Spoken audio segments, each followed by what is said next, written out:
பாத்தீங்க. படம் எப்படி இருக்குது? படம் சூப்பரா இருக்கு மேடம். உங்க எக்ஸ்பெக்டேஷன்ஸ் அது ஃபுல்ஃபில் பண்ணிருக்கா? சாரோட ஆக்ஷன் எல்லாமே பெர்ஃபெக்ட்டா இருக்கு. 100% பெர்ஃபெக்ட்டா இருக்கு மேடம். பெர்ஃபெக்ட்டா இருக்குது. ஒரு ஜனநாயக நாட்டுல ஒரு மக்களை நம்ம எந்த அளவுக்கு பண்றோம், ஒரு அரசியல்வாதிகள் எந்த அளவுக்கு பண்றாங்கன்றதையும் ஒரு தெளிவா காட்டியிருக்காரு. அதே மாதிரி ஏழை மக்களுக்கு எதை போய் சேரணும், எதை தடுக்கிறாங்க, எங்கெங்க எதை கொள்ளை அடிக்கிறாங்க, எவன் எந்த திருட்டு வேலை செய்கிறான், எந்த அரசியல்வாதி திருட்டு புறம்போக்கு வேலையை செய்கிறான்றதையும் என் தலைவன் அவருடைய 33 வருஷம் ரசிகராக இருக்கிறதுக்கு மிகவும் நான் பெருமைப்படுறேன். அவருடைய நாள தீர்ப்பில் இருந்து அவருடைய நாள தீர்ப்பு படமாகும்போது என்னுடைய வயசு 13. அவருடைய ரசிகனாக இருக்கிறதுக்கு நான் ரொம்ப பெருமைப்பட்டேன். அந்த 97 படம் நாள தீர்ப்பு படம் ரிலீஸ் ஆகும்போது என்னுடைய சிஸ்டர் சொன்னாங்க, அவன் கருப்பாக இருக்கிறான், அவனுடைய ரசிகனா நீ சொல்கிறியாடா அப்படின்னு சொல்லிட்டு.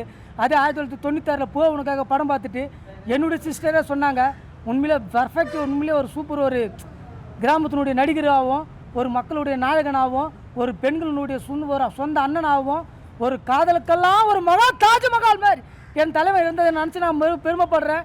அவனுடைய ரசிகனாக இருக்கிறதுக்கு நான் மிகவும் பெருமைப்படுறேன். அவனுடைய போக்கில் தான் இனி வரையும் நான் கஷ்டம் என்னுடைய செயல்பாட்டை பட்டிருக்கேன். இந்த சினி ஃபீல்டில் 20 வருஷம் நான் ஒர்க் பண்ணுறதுக்கு காரணமே என்னுடைய தளபதி தான். என்னுடைய மாமான்னு தான் நான் அப்போதே நான் உரைத்தேன். அதுக்கெல்லாம் சொல்லுவாங்க ஒக்காவே தரப்படுற. உண்மையிலே என் ஊரில் முதல் விஜய் ரசிகர்ன்றதுக்கும் நான் ரொம்ப சந்தோஷப்படுறேன். அப்போது என் ஊரில் நான் தான் ஃபஸ்ட்டு உண்மையாக ஒரு கருத்து வெளியில் வந்து விஜய் ரசிகருக்காக பேசுகிற முதல்ல நான் தான். அதை நினச்சி ரொம்ப பெருமைப்படுறேன். என் தலைவன் அன்றைக்கி 0 இருந்தான், ஆனால் அதே 4 வருஷம் பொறுத்து டாப்பில் வந்தான். அதுக்காக இன்னைக்கு இந்தியாவில் நம்பர் 1 நடிகராக வந்தான், சிறந்த டான்ஸராக வந்தான், சிறந்த பாடகராக வந்தான், இப்போ சிறந்த முதலமைச்சராக வந்துட்டான்றதுல நான் மிகவும் சந்தோஷப்படுறேன், பெருமைப்படுறேன். அவன் ரசிகராக இருக்கிறதுக்கு நான் என்றும் சந்தோஷப்படுறேன். என்னைக்குமே என் தலைவனுக்கு நான் கடமைப்பட்டு இருக்கிறேன். அதை நான் ரொம்ப சந்தோஷப்படுறேன். Thank you madam. இப்போ வந்து இதுதான் விஜய் சாரோட லாஸ்ட் மூவின்னு சொல்கிறாங்க. ஏன்னா விஜய் சார் வந்து சிஎம் ஆகிட்டாரு, அரசியலில் வந்துட்டாரு, இதான் லாஸ்ட் மூவின்னு சொல்கிற மாதிரி லாஸ்ட் மூவியாக இருக்குமா, இல்லை இதுக்கப்புறம் விஜய் சார் மூவியில் நடிக்க சான்சஸ் இருக்குது? அது வந்து தலைவர் தான் மேடம் முடிவு பண்ணுவார். ஆனால் அதுதான் நான் ஒரு தெளிவாக சொல்லிக்கிறேன். எவ்வளோ பேர் நடிகர் இருக்கிறாங்க. உண்மையிலே ஆநாயக அஜித், ஆநாயக அரவிந்த் சாமி இவங்கெல்லாம் சொல்கிறாங்க. நான் உண்மையிலே பெருமைக்கெல்லாம் சொல்லலை. இவங்களை எல்லாரையும் நீங்கள் ஸ்க்ரீனில் பாருங்கள். உண்மையிலேயே என் தலைவரில் ஸ்க்ரீனில் பாருங்கள். நம்ம ஒரு நடிகனாவே யாரும் பார்க்க மாட்டாங்க. ஒரு அண்ணனா, அவங்களோட பிறந்த தம்பியா, ஒரு மாமனா, அப்படின்னு தான் எல்லாருமே அவர் ஏற்றுக்கிறாங்களே தவிர இன்னி வரைக்கும் அவர் ஒரு நடிகனா சொன்னதுக்கு வரலாறே கிடையாது. நீ ஒரு குழந்தைங்களை கேளுங்க விஜய் அங்கிள், ஒரு பெருங்களை கேளுங்க எங்கள் விஜய் அண்ணா, ஒரு சின்னவங்களை கேளுங்க விஜய் தம்பி, ஒரு தாய்மாரை கேளுங்க என்னுடைய பிள்ளை அப்படின்னு சொல்லுவாங்க. இது வரைக்கும் எந்த நடிகரை என் பிள்ளைன்னு சொல்ல ஒரு நடிகரை காட்டுங்க மேடம். உண்மையிலேயே கிடையாது. என் தலைவனை மட்டும்தான். அன்னைக்கு அவர் தொடங்கும் போதுன்றது இங்கே முடிய வரைக்கும் சரிதான். என் தலைவன் ஒரே ஒரு அன்னிலேருந்து இது வரைக்கும் அவர் ரசிகராக இருக்கிறதுக்கு நான் அன்றைக்கான முதல் ரொம்ப மற்றவங்களான கேவலமாக சொல்லும் போது அதே விகடனில் அவர் வந்து ஒரு மதுரை சைடில் போட்டு விட்டான். இதெல்லாம் ஒரு படம், இவெல்லாம் ஒரு மூஞ்சி, இந்த மூஞ்சிக்கு 5 ரூபா கொடுத்து டிக்கெட்டு பார்க்கணுமான்னு கேட்டேன்.